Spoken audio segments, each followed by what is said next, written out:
Welcome from Wellwise Services, Area Agency on Aging, Medicare Medicaid Assistance Program Regional Coordinator and Volunteer Coordinator, Teresa Smith. Hi, Teresa. Hello. Welcome back. Thank you. Yeah, it's that time of year again. It's enrollment period. Yes, it is. It's annual enrollment period. So this year, Region 2 Area Agency on Aging changed their name, and it's now Wellwise Services Area Agency on Aging. And you also moved into a beautiful new headquarters. Oh, it's beautiful, all right. 107 Chicago, come and see us in Brooklyn. Beautiful downtown Brooklyn, brand new building. It's awesome. Mm-hmm. All right, so Medicare open enrollment. For people that are moving into their 60s, they're starting to pay more attention to this because they're getting mail, they're getting phone calls. What is the idea? What is Medicare open enrollment? So the annual enrollment period is basically for anyone who has Medicare. They may have a Part D, I always say Part D for drugs. It's a prescription drug plan that they can review.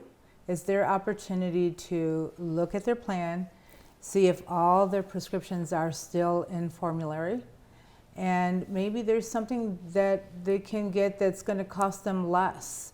Maybe their co-pays will be less. Maybe their premium will be less. And it's a perfect time to do that. Also, if you don't have a prescription drug plan, let's say that you missed the enrollment period when you were supposed to get it and you didn't get it, now is the time for you to enroll in a prescription drug plan, a Part D, or even a Part C, which is also known as a Medicare Advantage plan, which has a Part D in it. So how long is the open enrollment period? It begins October 15th. That's the official date that it opens. So it is a Sunday. We are closed that day. However, you can call directly to Medicare and they are open for it. But it ends December 7th. So October 15th through December 7th. Yeah, and you don't have to do it in the first, there's no deadline. I mean, they're not going to run out of anything. No, definitely not. So let's say March, you decide, I'd like to check out what else I might be able to do with Medicare, maybe get a different, you can only do it during the open enrollment period.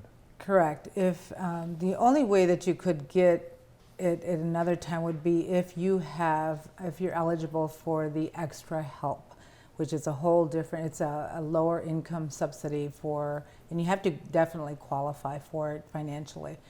But otherwise, yes, this is the time for you.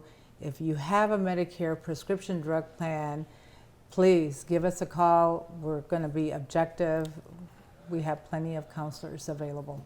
One of the things besides the cost, what are some of the other things people should take into consideration, like in terms of prescription benefits? Are there some companies that maybe the pharmacy you typically go to doesn't accept?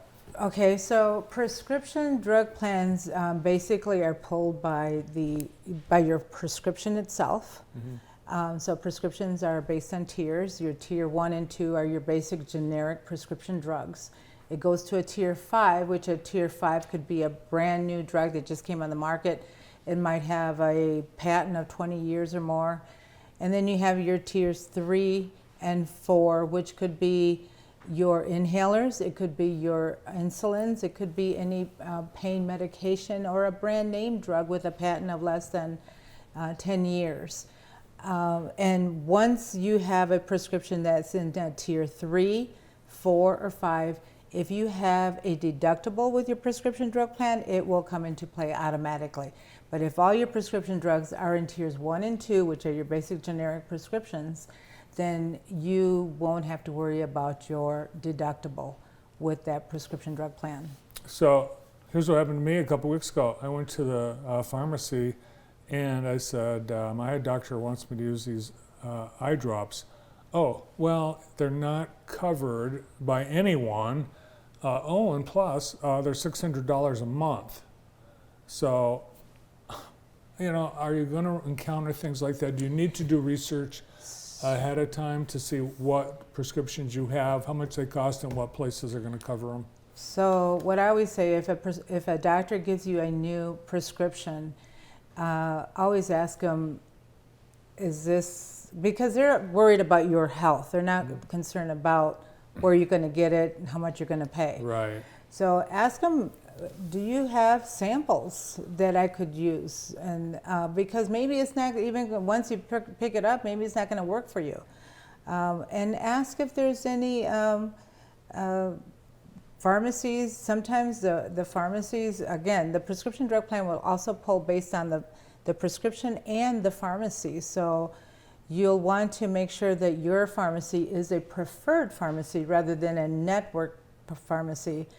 And then it could be costing you $600 because maybe you had the deductible that came into play first. Mm-hmm. So you should you chat with your pharmacist before you start exploring Part D plans? You could chat with your pharmacist if they have time. Oftentimes you go to They the don't have pharmacy, time. they don't even have the No. time, you bet. Yeah. So that's why it's a good opportunity to come visit us, let us see what you have, and we'll load it up on the Medicare website, Medicare Finder, and see if it's even on your plan. Because if it's not on your plan, then you know that you are going to be paying a pretty penny for it. So you that's what you're offering. You're offering all this assistance You to bet. get people in the right plan. Yes, that's what we want to do, is we want to help the beneficiaries to get the best plan available for them for the new 2024 year. And we're saying Michigan Medicare.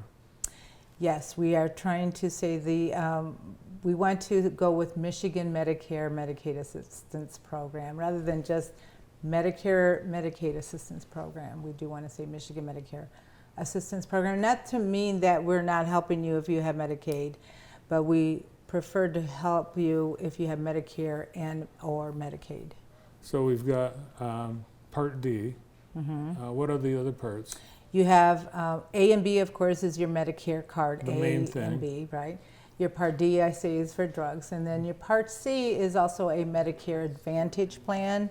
And that's the plan that you hear a bunch of commercials on TV, you get a bunch of mailings on. It's usually one card that takes you to the doctor, the hospital, and the pharmacy.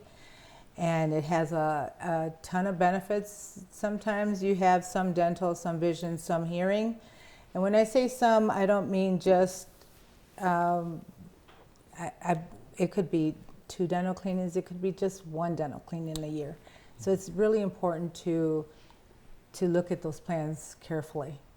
Yeah. So it might be like eyeglasses. It might be 1 pair per year, or something like that. Or maybe they don't pay for the eyeglasses, they're just paying for the eye doctor visit. They're all different. They can do all kinds of things. Yes. And you've got access to all the plans, and you can. So we're seeing advertisements for like Humana. Like Humana doesn't have any healthcare facilities in our area. So if you see ads by a company that you've never heard of, does it matter? Well, Humana has some insurance plans that are PPOs and HMOs, and they also have prescription drug plans. So it's just an insurance, just like any other insurance. You really have to, you want to evaluate what you have, what you're looking for. And if you have a local insurance agent that you really trust and like, go to that insurance agent and ask that person about it. They're happy to help you as well. Yes. Another reason to use a local insurance agency, because you can sit down face to face. Yes. Or they can come talk to you. Yes, we're ready and very willing to make those appointments. We appreciate you sharing your expertise with us today. Good to see you. Thank you. Thank you so much. Teresa Smith, she's got a long title with a long organization, Medicare Medicaid Assistance Program Regional Coordinator and Volunteer Coordinator with Wellwise Services Area Agency on Aging. Thanks, Teresa. You're welcome. Thank you. Stay with us. Up next here on